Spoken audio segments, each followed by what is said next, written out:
information about what went to Russia. I thought it would be smart to turn it over to the Air Corps. So I talked to one of the officers in the Air Corps and I said, the State Department's been lying to you fellows. I said, now I've got the data that'll actually show you what the State Department did, and you can protect the Air Corps against the lying cookie pushers in the State Department. Nobody seemed to want these records. They're all afraid of them. And so I hung on to them for a while until one day it was announced in the paper that a 3-ounce bottle of uranium was missing. And there was headlines in all the papers about the uranium that was missing. And the public mustn't get excited because they had 600 police out on the air stumps with Geiger counters looking for this 3-ounce bottle of uranium. They wouldn't let the Russians get it. So I'm standing in front of a bulletin board, and there was a couple of officers standing there, and they were talking about, gee, if the Russians ever get that 3-ounce bottle, we're sunk. And one of them said to the other, said, why, the entire policy of the Pentagon is predicated on the fact that the Russians won't get the atom bomb for 15 to 20 years, and there's that 3-ounce bottle going, and some spy's got it. So I turned around casually to these officers, and I said, don't worry about it. I used to ship the Russians uranium in 100-pound boxes. Warning. You are about to enter the reality zone, a place where truth is stranger than fiction, where knowledge is king, where myths are shattered and deceptions exposed. It's a place where the lessons of history are found, and where true life adventures reveal the hidden nature of man. If you proceed, you will not be able to return to the twilight zone from which you came. You have 5 seconds remaining to escape.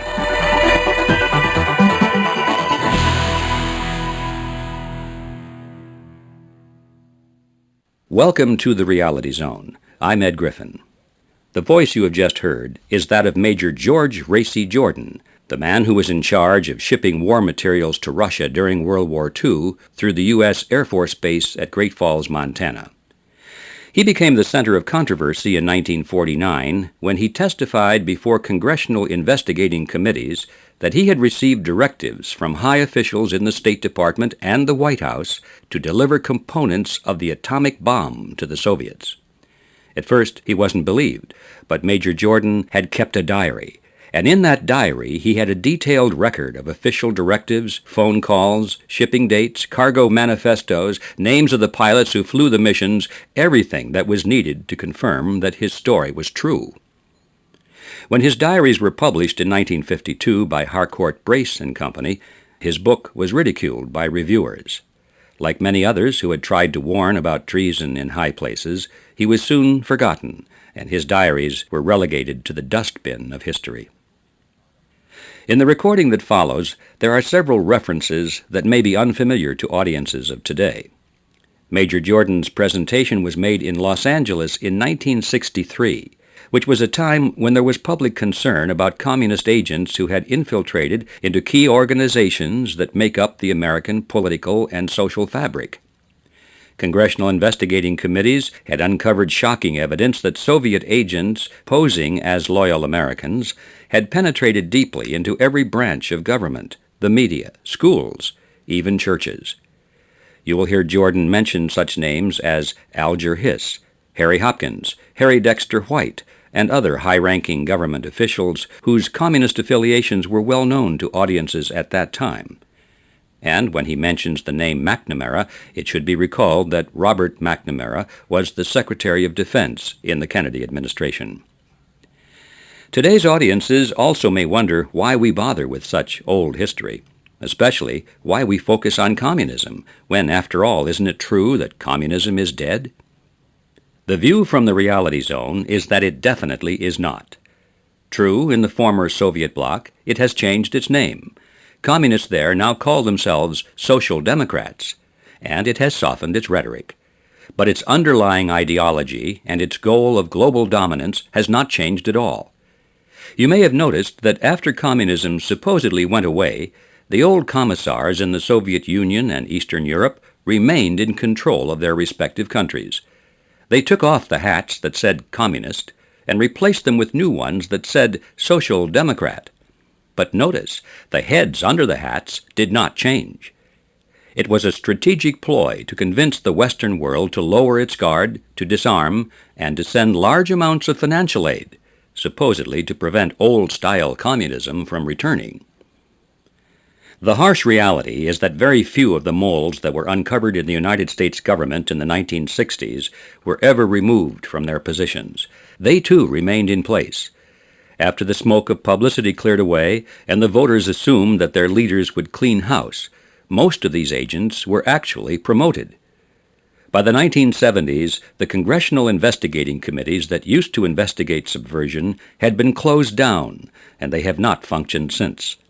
Even local police agencies that had anti-subversion units to protect local communities have been forced to terminate those units. Today, there is virtually no way for the American people to know if communist agents remain in high government positions or anywhere else. We are expected to believe, now that communism has changed its name, that all of these agents just went away, and no new ones have come along. We must remember that communism is just a name used to describe a particular variation of collectivism, which is the concept that government is the solution to all problems. Collectivism comes in many different flavors. It may be communism, or socialism, or fascism, or Nazism, or some ism whose name hasn't yet even been invented. But they all have in common the same goal, the building of a superstate with absolute control over its citizens. Communism is not dead. As collectivism, it is thriving at every level of our society. But I'm getting ahead of the story. Let's go back to Major Jordan and his diary. When he speaks of shipping printing plates to the Soviets, he's talking about printing plates for money. These plates were intended for the military to print occupational money for circulation in countries that, because of the devastation of war, no longer had money of their own. It was different from U.S. currency, but it could be exchanged for U.S. currency at face value. So, when the Soviets were given these plates for their own use, they were able to print unlimited quantities of occupational money and then exchange them for American dollars, which they promptly did. This expansion of the American money supply was a significant cause of that hidden tax called inflation after World War II. Well, so much for preparing to understand the issues of that day. It's time now to go back to 1963 and hear the story as told by the man who lived it, Major George Racy Jordan.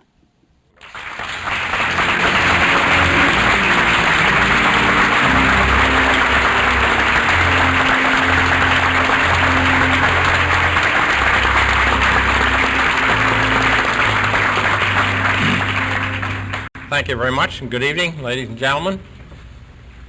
When I went back into the service in 1942 as a retread from the First World War, I expected to be assigned as a paper shuffler in the Pentagon.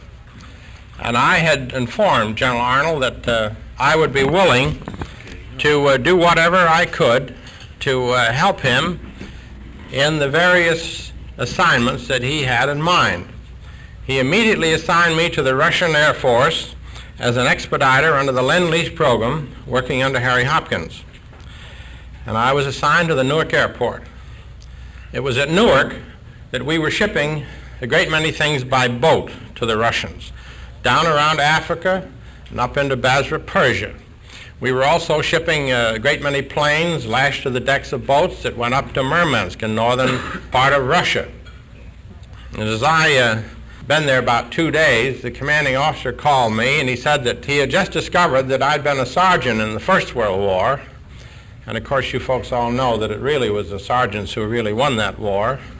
And so he wanted to assign me as the executive officer to the Newark Airport. So I became acting executive officer with a great many different duties, but my main duty was to see that the Russians got whatever they were supposed to get under the Land Lease Program. I immediately decided the first thing I should do would be to read the law that your Congress had spelled out exactly what the Russians were to get. So I immediately consulted the act itself, and I found that your Congress had outlined that the Russians were to receive warfare materials only. They were not to receive any money for rehabilitation, and that they were also to get certain items that would be decided by the President of the United States. And the President promptly designated his authority to Harry Hopkins. Therein starts the story. because as I had the Russians come in to call on me and ask me for various things, I had to refer to Washington to find out if they were supposed to get this or that. And my experience was rather odd, because the Russians came up to me and announced that they'd heard about this relief program in the United States. And would I please arrange right away to put them all on relief? Well, of course, I tried to explain to the Russians through an interpreter that the Land Lease Program was an entirely different program than the administrative or relief program. So passing the buck, which is an old Army custom, I asked them to get in touch with their embassy, because I was sure that their embassy would teach them the facts of life. But I was the one that learned, because a few weeks later this Russian came to me and he thanked me so much for having given him the information as to how to get this relief, because they had the relief that they wanted. And I said, well, now, I don't understand this. Let me see the papers, because I knew the law quite well, and there was to be no money for relief. But here the government had decided that because the Russians had asked to have the city of Leningrad put on relief, they actually put the city of Leningrad on relief. And when I started to see the amounts of money, I was so astonished that I decided that maybe I better start keeping a few notes, because I had remembered back in the First World War, there were some officers who went to jail for ordering saddles for the tanks. And I was afraid that something like that might be hung on our department. So I thought I'd keep a few notes and memorandum as to what was going on. And the first thing that I thought was important was that the Russians are on relief. The city of Leningrad's on relief when they're not supposed to get any relief money. That was the first item. My diary grew from that moment on. And as the Russians came to me for more different things, I became puzzled, because I wasn't sending them any warfare material. And when they asked me for copper wire, I thought, copper wire, I don't understand. They wanted copper wire for the rebuilding of the war damage of Russia. They were deciding to use the Land Lease Program as a vehicle for rebuilding the damage of Russia after the war was over, and here was 1942. So at that time, General Eisenhower was preparing for his invasion of Africa, and they needed a great deal of wire for the particular planes that were going down there. There also was a problem that the battleships that had been sunk at Pearl Harbor had been raised off the bottom and were being towed into the Pacific Coast Navy Yards, and they needed 35 to 40 miles of wire for the fire controls on these battleships. But I discovered that I had a priority that was even higher than the United States Army or Navy. And much to my amazement, I found that any time the Army or Navy wanted something, all I had to do was use my priority and I could get it for the Russians. So the Russians wanted the copper wire. So we ordered enough wire to go round the globe at the equator 50 times. Now this wire, there was no shipping space for it, so we put it on wooden spools. And we rented an acre lot, 20 acres lot up at Hawthorne Circle in New York, and we put the boxes out there that were wooden spools were in the boxes and the wire was in there, and we stored it until after the war was over, so that it could be shipped to Russia when we had shipping space to rebuild the communication system of Russia. You must remember that all the time we were hoping we could get our battleships on the ocean to perhaps help to protect us against a possible Japanese invasion of the West Coast. All these admirals were wailing and wringing their hands and screaming for wire. They couldn't get it because we had to get the wire under our priority for the Russians to rebuild the different cities of war damage after the war was over. Well, I sort of decided that my assignment was more important than I'd realized. And I started to make other notes. And then the Russians told me that they were very interested in getting some bomb powder plant. And I thought, well, now we're getting somewhere. This is warfare material. I'll help them get a bomb powder plant. So they started to collect material for a bomb powder plant. But there were strange materials that I'd never heard of. Uranium and heavy water and all kinds of cobalt and things that I didn't know went into a bomb powder plant. And then there was a sudden excited moment when they wanted something very, very special. And I said, all right, what is it? What can I do to help you? Well, at that time, we were very short of tankers. The tankers that had been plying up the east coast of the United States had been picked off one by the German wolf pack, And we now had balloons out over the ocean, dirigibles, ranging far at sea to look for the German submarine wolf pack so they wouldn't pick off the few tankers that we had left. But they were all ordered suddenly through the Panama Canal up into Seattle so they could handle this special program. And that was the program that we later found out what it was. We shipped $100 million worth of vodka to Russia.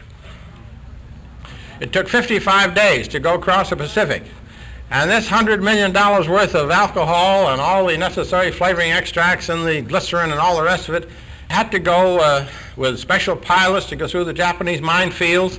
And then when they got over there was a 55-day trip back. It was quite a program, but we got the vodka to them. Of course, I do realize that we got some of it back in diplomatic containers at Yalta. But the entire situation had gotten to a point where I decided that I must keep a very minute diary, if possible, to find out all of the things that the Russians were getting, because I had a feeling that the State Department under Charles Bolin was giving the Russians diplomatic immunity for things that which I didn't approve. And I had a little idea that I ought to get reports in to the proper authorities. So I talked to the counterintelligence and other people, and I started telling them what was going on. And in each case, I found that the Russians had the highest kind of authority for anything that they wanted. And there were so many things that they were going through that had nothing whatever to do with the war effort that I was really dumbfounded as to why they weren't getting warfare material. They were getting all these things that seemed to be strange to me, but it had a pattern. And the pattern was that they were using the Land Lease Program for the rebuilding of the war damage of Russia. Now, I had a lady once that said to me, she said, well, Major Jordan, she said, aren't you kicking about a few motors while the Russians were giving their lives? And I said, well, now, just a moment. You're the one that mentioned motors, and I want to tell you that the motors that I talked about were generators. Now, the Russians themselves blew up the Dnipro Dam, and they tried to drown the German army. So why should the taxpayers of this country rebuild the Dnipro Dam to give them the power necessary to build their atom bomb?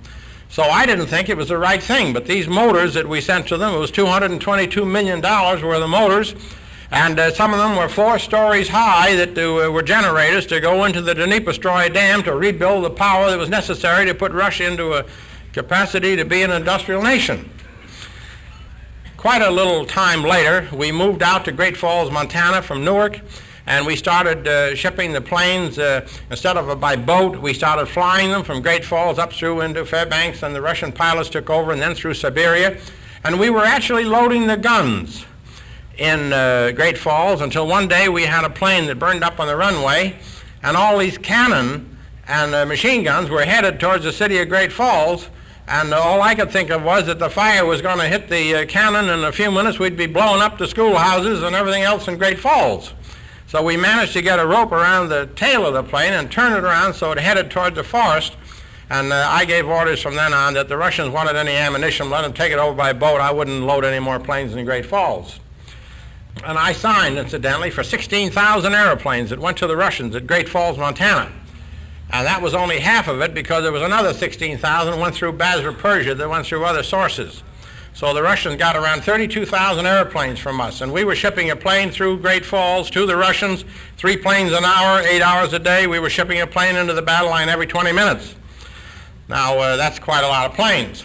And the Russians wanted to know if I would help them to get permission to load the back of the navigator's compartment with 50-pound packages. And I said, why, certainly. The only thing is, I'd like to look at the packages. Oh, they said, well, these packages are super secret. You can't see these packages. I said, why not? Oh, they said, we have top diplomatic immunity. Well, I said, all right, then you can keep them on the ground. I won't let them go on the planes. So then they wanted to compromise.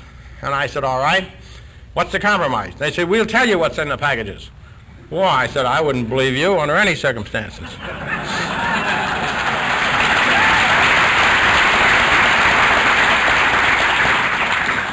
Finally, it was decided that the State Department would know what was in the packages, but I wouldn't.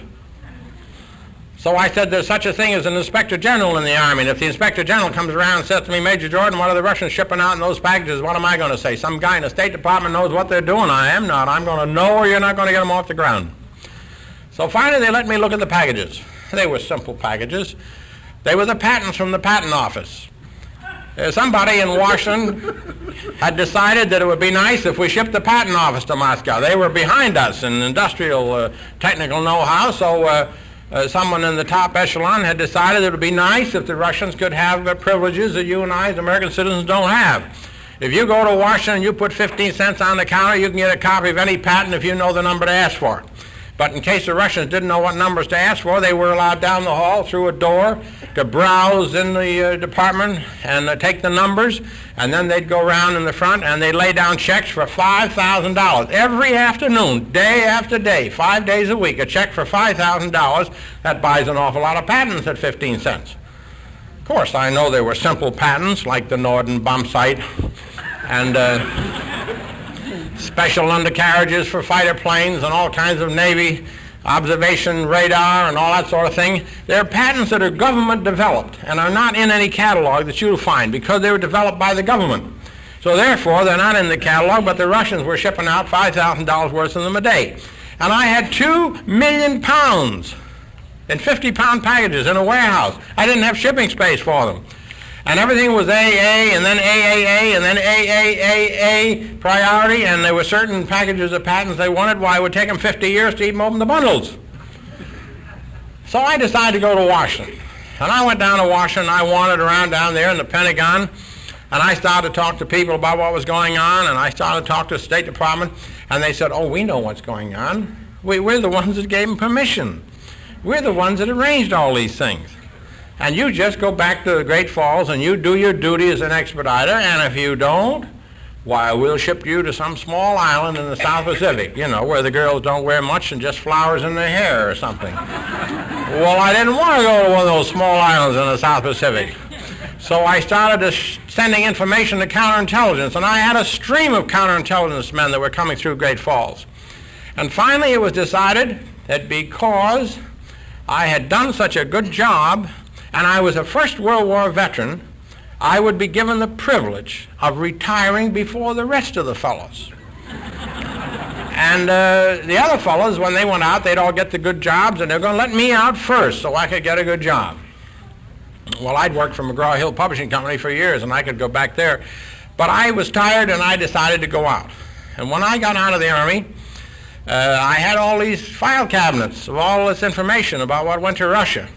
And I thought it would be smart to turn it over to the Air Corps. So I talked to one of the officers in the Air Corps, and I said, the State Department's been lying to you fellows. I said, now I've got the data that'll actually show you what the State Department did, and you can protect the Air Corps against the lying cookie pushers in the State Department. And nobody seemed to want these records.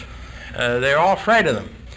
And so I hung on to them for a while until one day it was announced in the paper that a 3-ounce bottle of uranium was missing.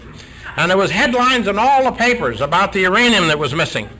And the public mustn't get excited because they had 600 police out on the air stumps with Geiger counters looking for this 3-ounce bottle of uranium. They wouldn't let the Russians get it. So I'm standing in front of a bulletin board there in the Army-Navy Club, and there was a couple of officers standing there, and they were talking about, gee, if the Russians ever get that 3-ounce bottle, we're sunk. And one of them said to the other, said, why, the entire policy of the Pentagon is predicated on the fact that the Russians won't get the atom bomb for 15 to 20 years, and there's that 3-ounce bottle going, and some spy's got it. So I turned around casually to these officers, and I said, don't worry about it. I used to ship the Russians uranium in 100-pound boxes.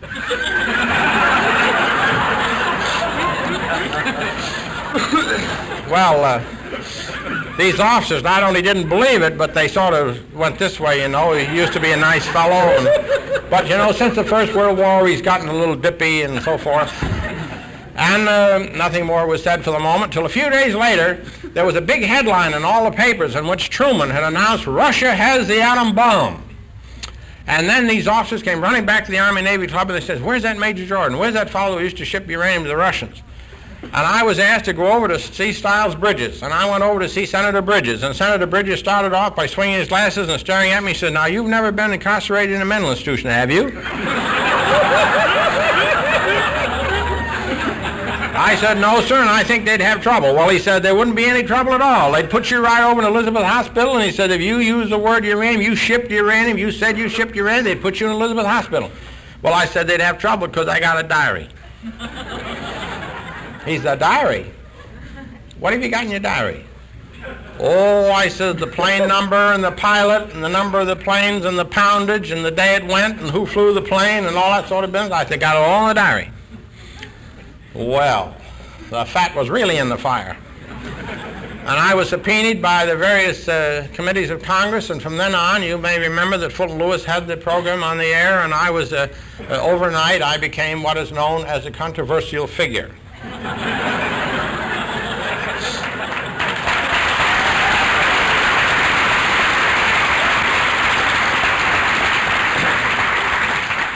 And then I was on one of these radio programs where these reporters all look at you and with gimlet eyes and say, well, now, what do you think the senators should have asked you that they didn't ask you? Well, I said there weren't any of those senators asked me about those master plates of the Treasury that I shipped Russia so they could print our money.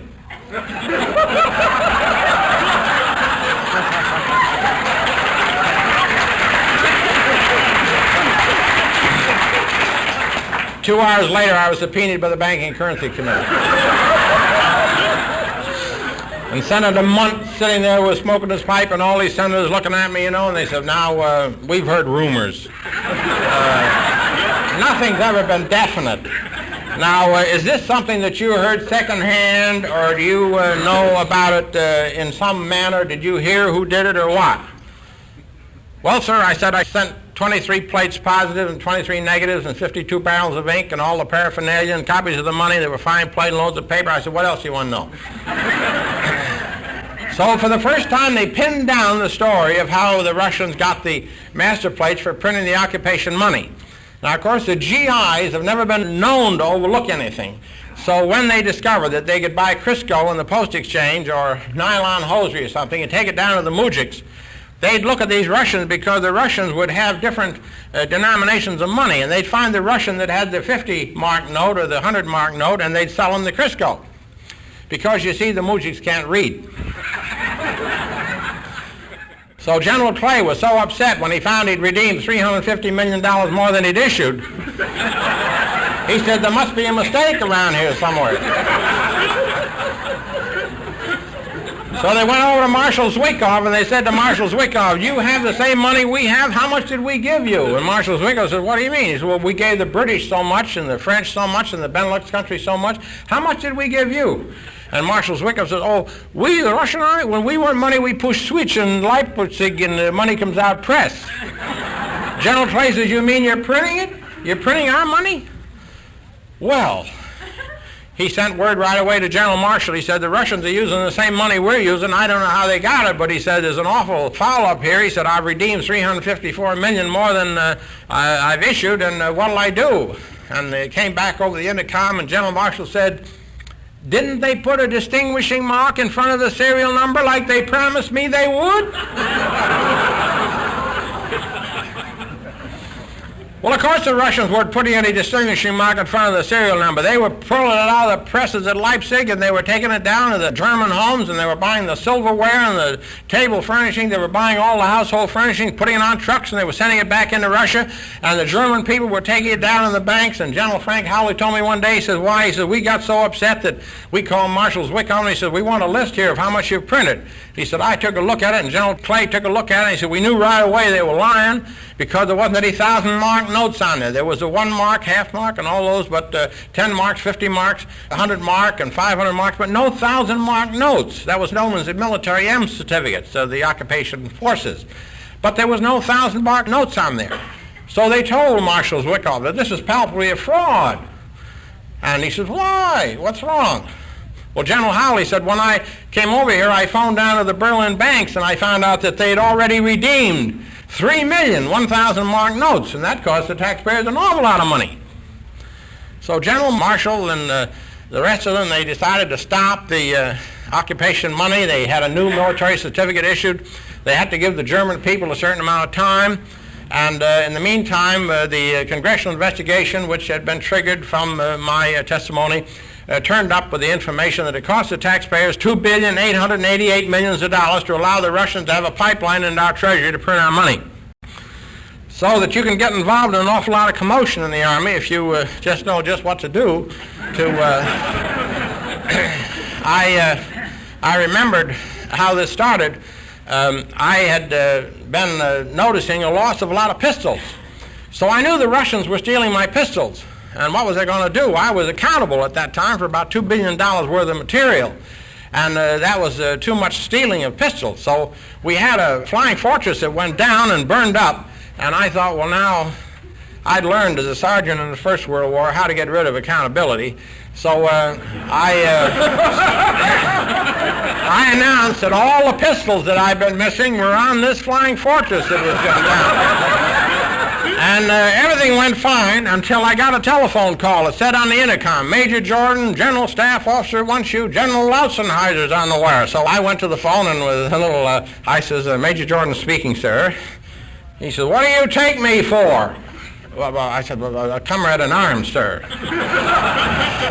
Well, he says, you know how much 5,000 pistols would weigh? Well, I said, no, sir, I don't. Why? Well, he said, there was a flying fortress went down out there. He said, then how much was the capacity of that plane? I said, about 4,000 pounds of freight. He said, 4,000 pounds of freight. And you had 11,000 pounds of pistols went down. No wonder the plane went down.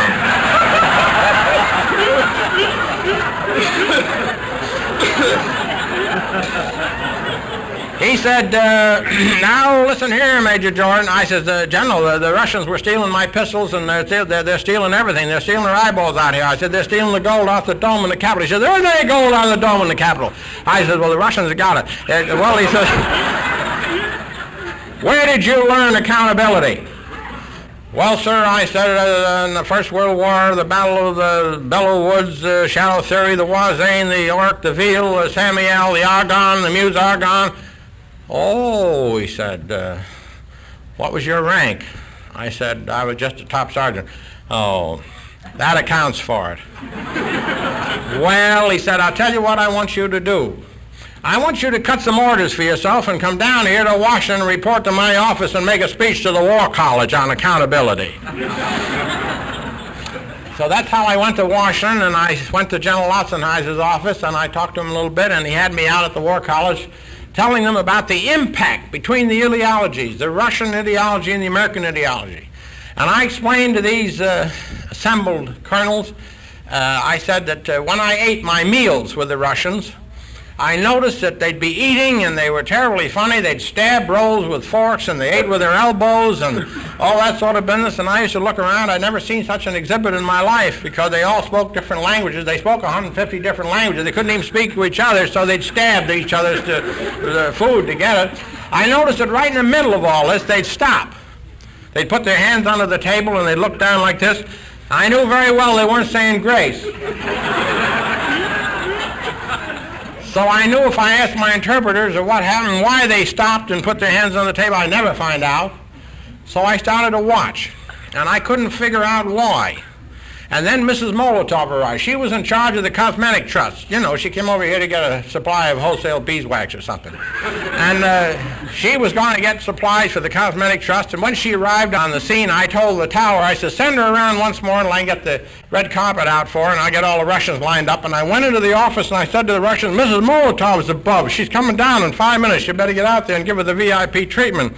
And to my amazement, all these generals and colonels, and there was one admiral, they ran in the warehouse and they ducked and they put blankets over their head and they hid out in the warehouse. And I was left all alone to go out and meet some Mrs. Molotov.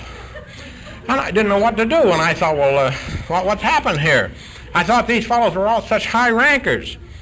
And then I noticed a little mechanic out the window. I noticed a little mechanic washing his hands on gasoline, and he went out and he started to talk to Mrs. Molotov like a Dutch uncle. And he did everything but slap her on the bustle. And Mrs. Molotov was trying to explain this, and she was explaining that, and this fellow was laying down the law door, and I stood there in a trance, and I said, that little fellow, the Magneto Man, he must be the boss around here. He must be the top man in this place. And then it dawned on me that every time I'd ask a colonel or a Russian something, he'd have to go downstairs and walk around outside to think it over before I'd get the answer. Well, I knew he'd been going into the magneto room, and that must be the fellow that'd been putting the dictographs around. We all used to look under the tables and all around for dictographs. I used to help them. They weren't afraid of me. I had one on the telephone they didn't know about, and every time they made a phone call, it went down to an FBI man in the coal bin, and he took the record of it. But that they didn't know. I used to help them look around the curtains for dictographs, and this was the fellow that was evidently putting them around. So I told all this to the War College, and when I was in their headquarters in Washington, was in the Soviet Government Purchasing Commission, I heard one of the Russians say to the elevator operator, "You want to get out the 7th floor?" And they all looked at him, and they all straightened up, and why, the fellow had done something terrible. He'd asked to get off at the 7th floor. So I couldn't understand that, and I thought, well, that's funny. So I went upstairs and changed elevators and got in, and I stood there, and I was all in uniform, and I said, "7th floor, please." This fellow looked at me, and he says, "Nobody. Not even General Rudenko or General Belyaev can get off at the 7th floor." Well, I says, "Why?" "Oh," he says, you must go ask somebody." And everybody stood and looked up at the ceiling, and I thought, well, that's all right. Now I'm going to find out something. So I went up to the 10th floor, and they had an elevator, a fire escape exit, and I went down 3 floors, and I rapped on the door of the Soviet Government Purchasing Commission on 16th Street in Washington, D.C., in a building that had been turned over to them for their affairs, and I rapped on the door, and the door opened, and the man stuck a bar gun right in my stomach. But over his shoulder, I saw in the room, and all over the floor of the room and 2 or 3 feet high were piles of documents and secrets from the State Department that they were putting all around on the floor, and the man in the middle of the room, who seemed to be running the whole show, was the little man from the Magneto room out in Great Falls, Montana. So the first thing I could do when I disengaged myself from the butt end of a gun, I went upstairs again, and I didn't ask for the 7th floor, but I went over to counterintelligence, and I said, "Say, listen, you know that government building over there they gave to the Russians?" I said, "Well, all the birds that are stealing everything are on the 7th floor." And they said, "Well, what do you want us to do about it?" Well, I said, "You ought to do something about it." They said, "Don't you know that all they have the permission of the State Department?" And I said, "Well, who's giving them all those documents?" They're taking scissors and cutting the word secret off the top of all the documents and scalloping them all so that the word confidential or secret or something is taken off. I said, "Well, you ought to ground a whole bunch of them." Well, he said, "You better just forget that and don't mention that you were over here." So, of course, when I got out of the Army and I was asked by these different people these questions and subpoenaed about them, I told them everything that I could because I wanted them to realize that this was the whole setup was a conspiracy. And there were people in our State Department that were part of the apparatus. And there were people in the State Department that were helping them and telling them how to get around the Joint Chiefs of Staff. How, if the Joint Chiefs of Staff said they couldn't have a Wasp motor, and the Joint Chiefs meant business, they weren't to get any Wasp motors. I didn't like to see the big Catalinas with 6 Wasp motors flown to the Aleutian Islands and cannibalized and dropped in the ocean, and the Wasp motors shipped over to Russia because our Joint Chiefs of Staff said they weren't to get one. So I was the liaison link to help the Russians get the things that were supposed to go under the Land Lease Program, but I also had basic training in the basic security of this country, that I was trying to see that they didn't get the things they weren't supposed to get, that the Joint Chiefs of Staff didn't want them to get. And of course, that's how I became so controversial. And one of the things that I testified that they got was they got all the gold mining machinery that was taken away from the miners out at the Mother Lode. And it was assembled at Seattle. And when we had the shipping space, we shipped all this gold mining equipment to Russia, so that they, with the slave labor and the new gold mining equipment, could get into the gold producing business. And while this was going on, Harry Dexter White and Alger Hiss had enmeshed us into the Monetary Fund Agreement through the Bretton Woods situation, so that we were tied in such a way that we couldn't raise the price of gold. In 1942, Harry Dexter White wrote an order, L-208, and that order closed all the gold mines. And when the gold mines were closed, they filled up immediately full of water. You can close a factory and go back later, but you close a gold mine and immediately it fills full of water, and it takes a great deal of money to unwater a mine. So here was some more testimony that I had given that was beginning to cause trouble. I'm getting myself involved in another whole commotion, because all the gold mines that were closed wanted me to make out affidavits that I had taken their machinery and shipped it to Russia, and they were still closed. So I made out affidavits for them, and 252 gold mines sued Uncle Sam for taking of the machinery. and keeping them closed. Now, we had 9,000 closed gold mines in the United States. They're still closed. There's only one or two of them that are beginning to open. And as I went to California and I became a speaker at the various Rotaries and I went to the Commonwealth Club, I told these people, I told them how it happened and how Harry Dexter White and Alger Hiss, with the connivance of people in the banking department, had tied us into an international situation so that we couldn't raise the price of gold without the permission of the other people. And they didn't want to give us permission because the dollar, in 1934, when the price of gold was fixed at $35 an ounce, the dollar had gone down to a 40-cent dollar. So that if they received 35 paper tokens called a dollar, they weren't getting $35 in value, which made it possible for them to open their minds. They couldn't open their minds. So here we are, one of the great gold producers of the world, and we're tight as a drum, closed up. We can't do anything about it. In the meantime, Russia's mining gold, putting it into the world's markets, and she's trying to break the dollar. They're trying to break the free enterprise system. They want to break the capitalistic system. And we, of course, are feeding into the situation by, we have 73 Army bases around the world. And if you think any one of those Army bases can fire a shot, you don't understand the situation. We have a treaty with every one of those nations. We couldn't fire a shot if we wanted to, because we have a treaty with each country that we will allow the country to decide whether we could fire a shot in self-defense practically. And secondly, we have to go back to the United Nations, where the Political Action Committee is headed by a Russian. General Moran was telling you today about Arkady Sobolov was the head of that commission, that committee, in the second committee down from the Secretary General of the United Nations. Arkady Sobolov, he sits there and they just think he's a clerk. He was the Assistant Secretary of War of Russia. I knew those fellows. When they came into the United States, they had to go by my desk and I had to look at their passport. And I kept a record of them. I gave the FBI over 400 and some odd names of Russians I didn't think they had any record of that were in this country. When Arkady Sobolov left, he was the Assistant Secretary of War of Russia, Konstantin Izanchenko went in, and he was a public relations general of the Russian army. And then Ilya Semenovich Chernyshev went in, and he was Mikoyan's right-hand assistant. And then there was Kisilov, and now we got Sobolov. And there was one fellow in there, Dobryan, that was not a Russian, he was a Yugoslav. But the point is, you've got 73 army bases around the world. What are they there for if they can't fight? They can spend money.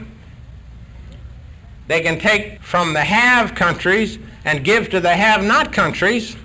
They can spend money in these places, and the money then comes back to the short-term obligations of the central banks of Europe as a green dollar that has to be redeemed in gold. The reason that this affects everyone in this room is because you've got these green paper tokens they call dollars, and they're going down in purchasing power every year, according to the testimony of McChesney Martin. He says they're taking them down scientifically to 3.25% to 3.5% per year. Now, if your dollars are going down at 3.5% per year, and you've got a government bond and you're getting maybe 4% on your bond, and you're paying income tax on the 4%, and you're losing 3.5% of your value through the erosion of your money, it's planned that way. Why these Fabian socialist planners from Harvard that come down on that Egghead Express to Washington, those fellows are the fellows that are doing it. They're planning your future for you. They're planning to take the money down in purchasing power so that they'll get it down where they can manage it. They want to have managed money. You try to buy real estate and they're going to tax the real estate because the police and fire departments and all these other departments that give such good service have got to have more money, because their dollars are going down every time they go in a grocery store, and it takes them $10 to buy a basket of groceries that in 1940 they could have paid $3.75 for. Just wait. Another year or so it's going to cost $12, $14, $16, $18, and it hits the poor people that are on the fixed income bracket. People who are on a fixed income. You're going to have less and less and less purchasing power all the time. And as you have less purchasing power, it's going to be just exactly as it was planned. Because these social democrats down there, I don't have the heart to call them Democrats, because they're not the kind of Democrats that I used to know, like Jim Farley. They're a peculiar breed of one-worlders down there now. They want to break this system so that they'll be able to maneuver us into a one-world government, where they'll have one army, one navy, and one money. And then you won't have the freedom of choice. That is the overall plan. Now, as a military man, there are certain things I object to. I'm going to give you an idea of why I'm willing to go thousands of miles to make these appearances and to meet all you nice folks, because there's things that make me mad. I'm very angry about an investigation in Washington wherein they called in the union, and they fired this union out of the CIO because they were too communist. It was called the American Communications Association. And this American Communications Association that was thrown out for being too communist, even for Walter Reuther, Phil Murray insisted on kicking them out, and Reuther had to go along with it. They kicked them out of the CIO because of their communism. So now those men have charge of all the tie lines going into the Pentagon and the Central Intelligence and State Department. So they got the Secretary of War on the witness stand in a hearing in 1954, which is 9 years ago. And they asked the Secretary of War, they said to him, Mr. Brucker, do you know that all the tie lines and telephone lines and telegraph lines going in and out of the Pentagon, that they are monitored by an organization that's controlled in Moscow? And your Secretary of War sat there and he says, yes, I know that. In fact, we're very much concerned about it. And finally, one of the senators said to this Secretary of War, he said, well, what are you doing about it? And the Secretary of War said, under the National Labor Relations Act, there isn't anything I can do about it. He doesn't seem to realize that Lee Pressman, who was an admitted communist under the stand, wrote the National Labor Relations Act and bragged about it and said Wagner never saw it and he didn't even know what it was until after he saw his name on it. Now, that is the act that makes it impossible, because like Gulliver, we're being tied down with all these little strings. You can't change the situation where all of the monitoring of all these tie lines and the cables and the scrambling machines that go in and out of our top secret organizations are all monitored by an organization that is over and over again. The Senate Subsecurity Committee has said that this is an organization controlled from Moscow. And they all sit there, and the other day I visited a three-star general in the Pentagon. And as I was ushered in, he went this way. And I went over, and I didn't know what was the matter, and he had to turn on the Blue Danube Waltz so there'd be music in the room before we could greet each other. And I shook hands with him, and I said, what's this? He said, oh, I can't be too careful. He said, when I have somebody like you here, he said, we're going to kind of have a little chat. He said, I got to have the Blue Danube Waltz. And he said, if there's any dictographs around here, he said, they'll get music and a lot of mushmash. He said, they will be able to tell what we're saying. I said, well, gee, that's good. So I said, well, General, one of the things I wanted to ask you was that, did you know that McNamara down the hall down here, he's got an assistant by the name of Adam Yarmolinsky? Oh, don't mention him. Well, I said, what's the matter? Well, I said, Adam Yarmolinsky is McNamara's right-hand man, and he used to publish a communist newspaper. And he's got a record in the Appendix 9, tells all about Mr. Adam Yarmolinsky. He was up at the Ford Foundation, and he's got a bad record. And what's he doing in McNamara's office? Well, it seems that President Kennedy gave McNamara the permission to bring his own staff. So he rounds up these commies and takes them down there in the Pentagon where I can't get in, and I'm a veteran of the First World War. I can't get in without a pass, and if I get in as far as I could go, I got to go by Yarmolinsky to get to McNamara. Those are the kind of things that I don't like. I object to those kind of things.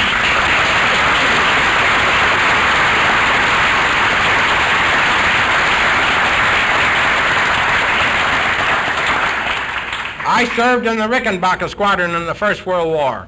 I spent 28 months in the front line in France.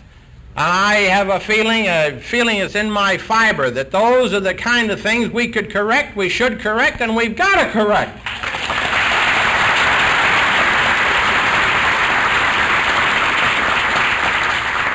Why should a little pipsqueak by the name of Adam Yarmolinsky sit next to McNamara and it says on the door, special assignments? Why, he can call anything he wishes a special assignment.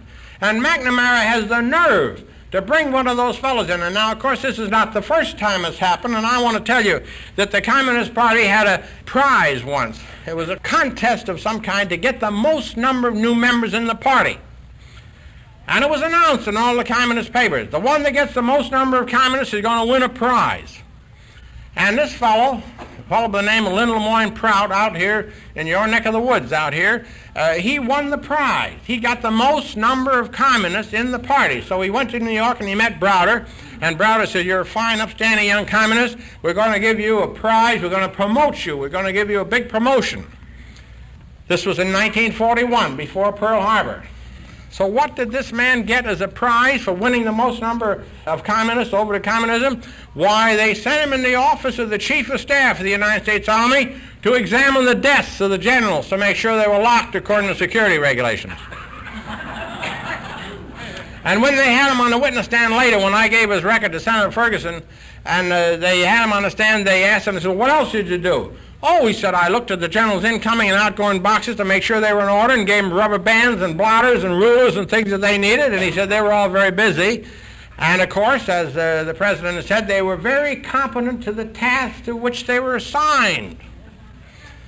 And when Mrs. Clendon asked the president about William A. Whelan and Rowbottom and some of the others, you know, that were in the State Department, he was visibly angry, and he leaned down and he said, "They are very competent for the task to which they are assigned." "Why, certainly they are.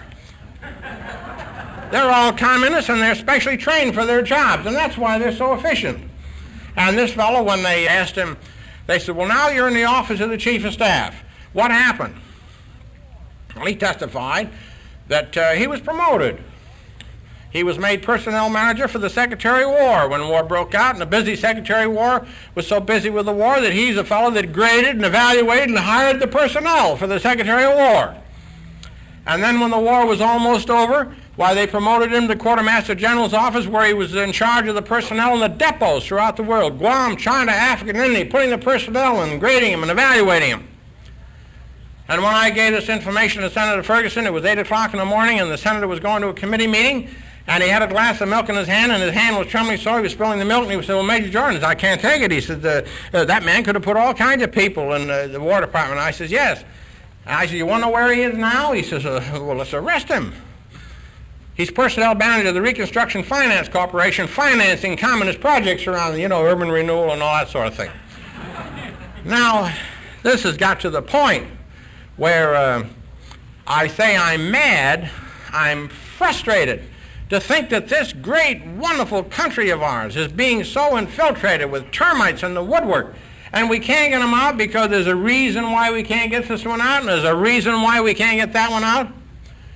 What we need to do is to raise the integrity level of the people in Washington and kill them all out.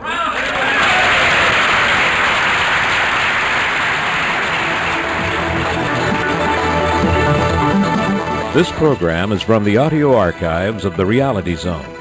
For more information, visit our website at www.realityzone.com or call our toll-free number, 800-595-6596. That number again is 800-595-6596. The Reality Zone is a subsidiary of American Media.